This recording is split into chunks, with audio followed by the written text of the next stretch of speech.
Top 25 System Engineer Interview Questions and Answers. System engineer interviews are designed to test more than basic technical knowledge.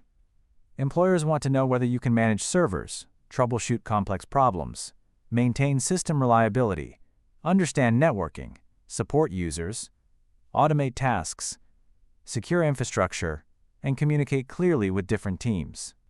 A strong candidate should show both hands-on technical ability and practical problem-solving skills. In this guide, you will find 25 important system engineer interview questions and sample answers.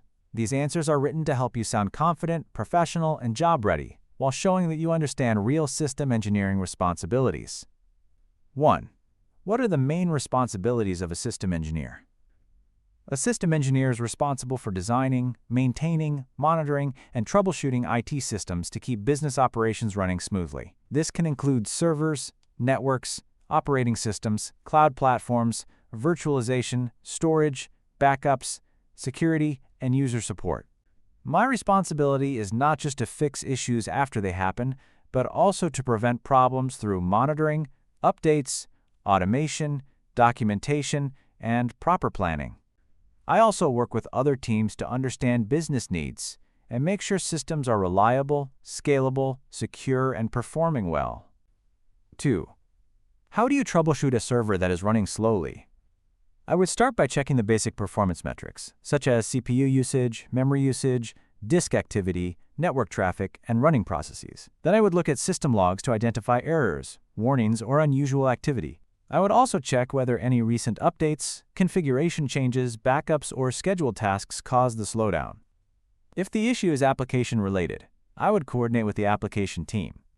My goal is to isolate the root cause carefully instead of guessing, then apply the safest fix with minimal business impact. 3. What is the difference between a physical server and a virtual server? A physical server is dedicated hardware with its own CPU, memory, storage, and network interfaces. A virtual server runs inside a virtualization platform, such as VMware, Hyper-V, or KVM, and shares physical resources with other virtual machines. Virtual servers are easier to create, move, backup, and scale compared to physical servers. Physical servers may still be useful for workloads that require dedicated performance or special hardware. In most modern environments, virtualization improves resource usage, flexibility, disaster recovery, and infrastructure management. 4. How do you handle system outages? During a system outage, my first priority is to identify the scope and business impact. I check monitoring alerts, system logs, network connectivity, service status, and recent changes. I communicate clearly with stakeholders so they know the issue is being investigated. Then I work to restore service as quickly and safely as possible, even if that means using a temporary workaround. After the outage is resolved, I perform a root cause analysis, document what happened, and recommend preventative actions to avoid the same issue in the future. 5.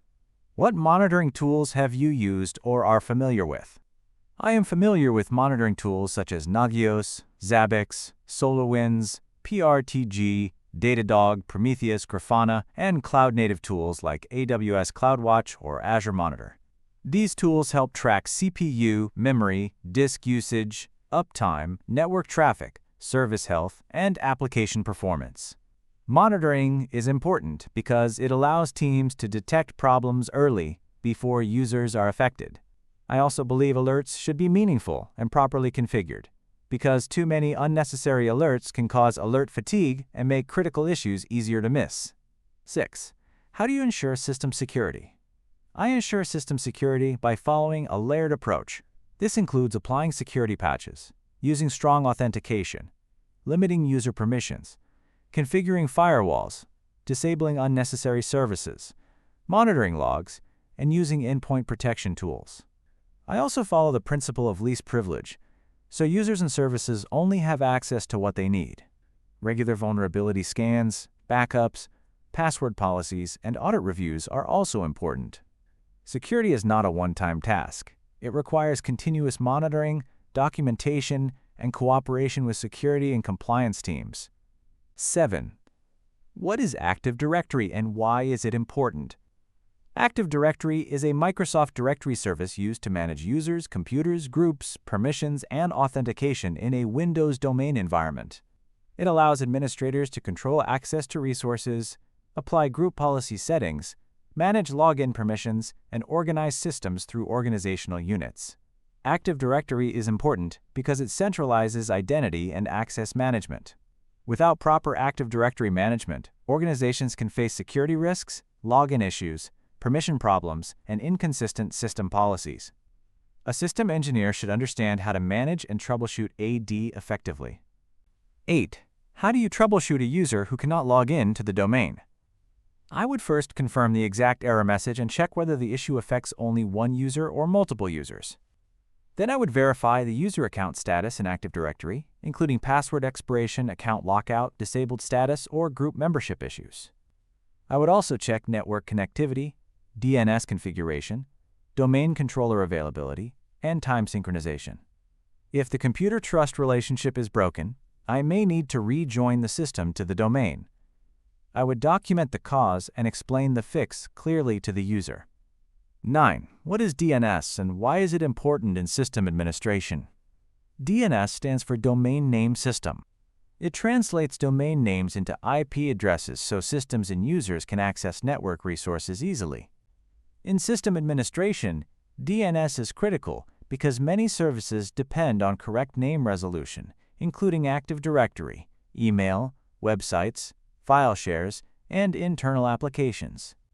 A small DNS issue can cause login failures, connection problems, or application outages. When troubleshooting, I often check DNS records, name resolution, forwarders, reverse lookup zones, and whether clients are pointing to the correct DNS servers. 10. What is DHCP and how does it work? DHCP stands for Dynamic Host Configuration Protocol. It automatically assigns IP addresses and network settings to devices on a network.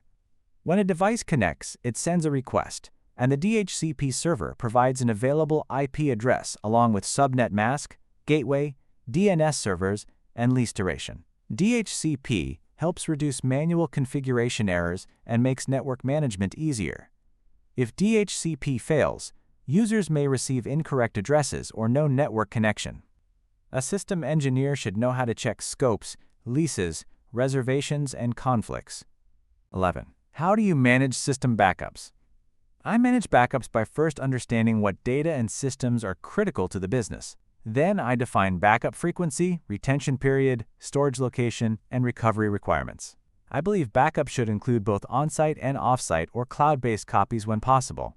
It is also important to test backups regularly because a backup is only useful if it can be restored successfully. I monitor backup jobs, investigate failures, document procedures, and make sure recovery plans match the organization's recovery time objective and recovery point objective. 12. What is the difference between RTO and RPO? RTO stands for Recovery Time Objective, which means the maximum acceptable time a system can be down after an outage. RPO stands for Recovery Point Objective, which means the maximum acceptable amount of data loss measured in time. For example, if the RPO is 1 hour, backups or replication should ensure no more than 1 hour of data is lost. These two values help design backup and disaster recovery strategies. A system engineer must understand both because different systems may have different business priorities. 13. How do you apply patches or updates safely? Before applying patches, I review what the update contains and whether it affects critical systems. I prefer testing updates in a non-production environment when possible. I also check backups, maintenance windows, rollback plans, and vendor recommendations.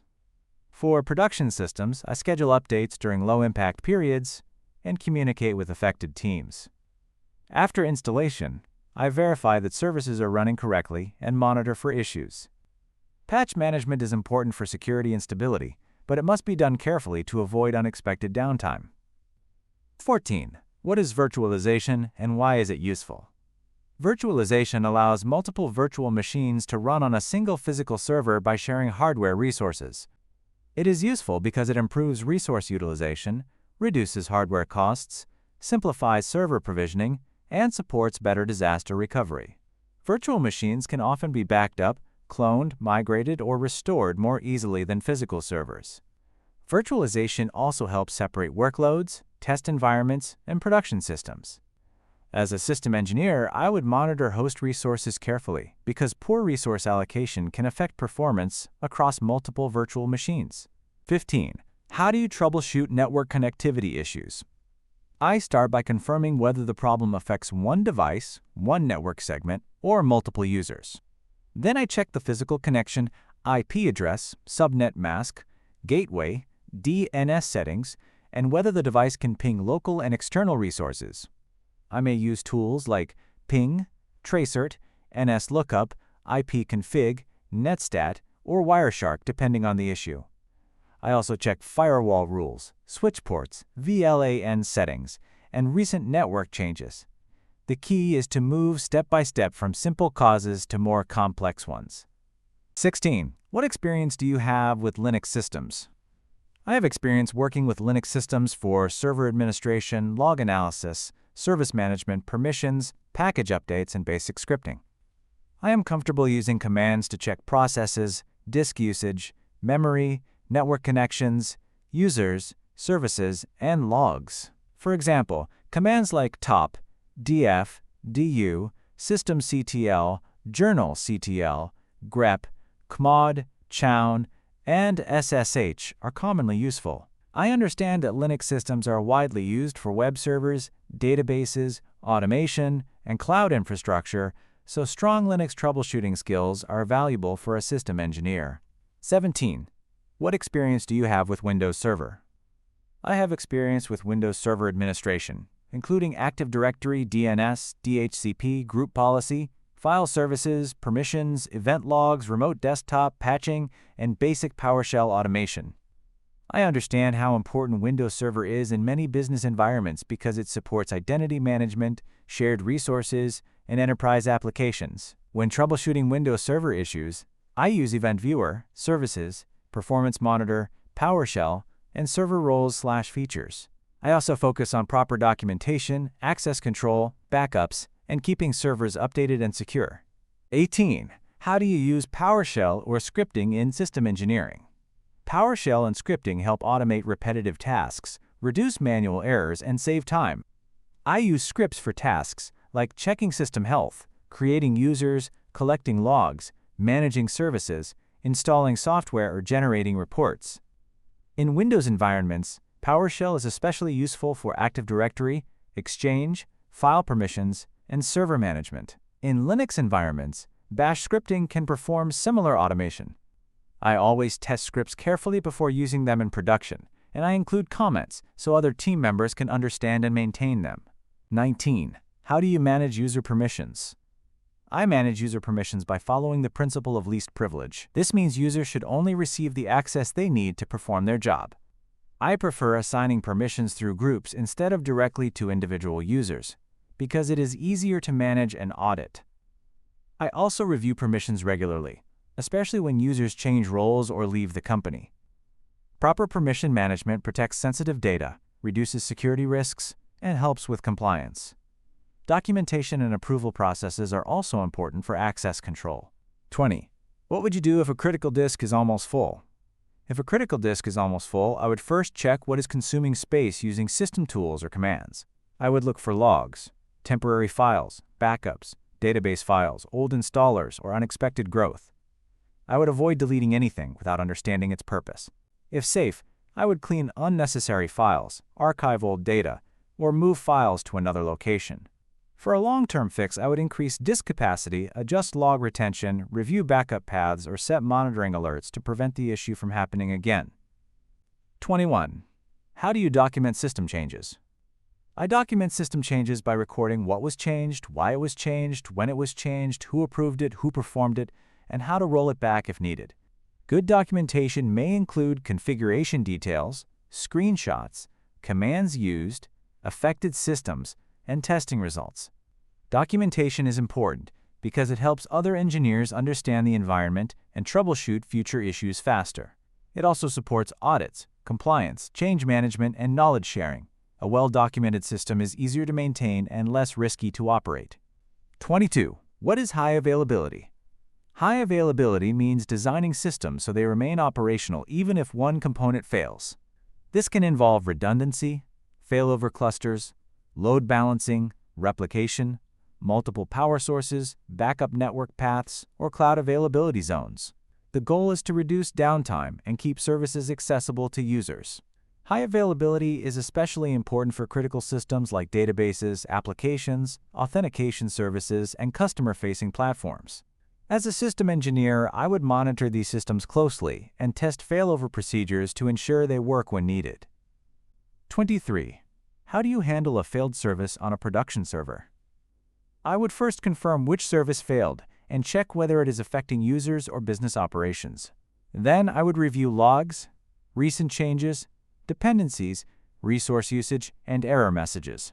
If restarting the service is safe and approved, I may restart it to restore functionality quickly. However, I would still investigate the root cause afterward.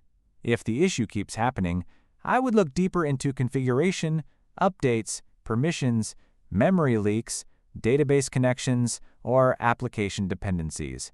Production fixes should be careful, documented, and communicated. 24. How do you prioritize multiple technical issues at the same time?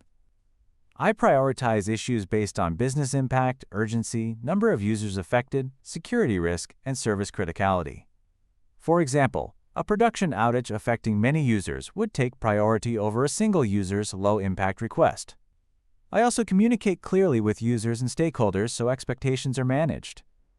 If needed, I escalate or ask for help, rather than letting critical problems wait. Good prioritization means staying calm, understanding impact, working logically, and making sure the most important systems and users are supported first. 25. Why should we hire you as a system engineer? You should hire me because I bring a strong combination of technical troubleshooting, system administration knowledge, reliability, and a practical mindset. I understand that a system engineer must not only fix problems but also prevent them through monitoring, documentation, automation, patching, security, and planning. I am comfortable working with servers, networks, users, and cross-functional teams. I stay calm under pressure, communicate clearly, and focus on finding root causes instead of temporary fixes. My goal is to help keep systems stable, secure, and efficient. Preparing for a system engineer interview means understanding both technical concepts and real workplace expectations. Employers want someone who can troubleshoot under pressure, protect systems, manage infrastructure, document changes, support users, and improve reliability over time. The best answers show practical thinking, not just textbook definitions. When practicing these questions, try to connect your answers with real examples from your experience, even if they are from labs, training, internships, or personal projects. If you can explain problems clearly, show a structured troubleshooting method, and demonstrate responsibility, you can make a strong impression in your interview.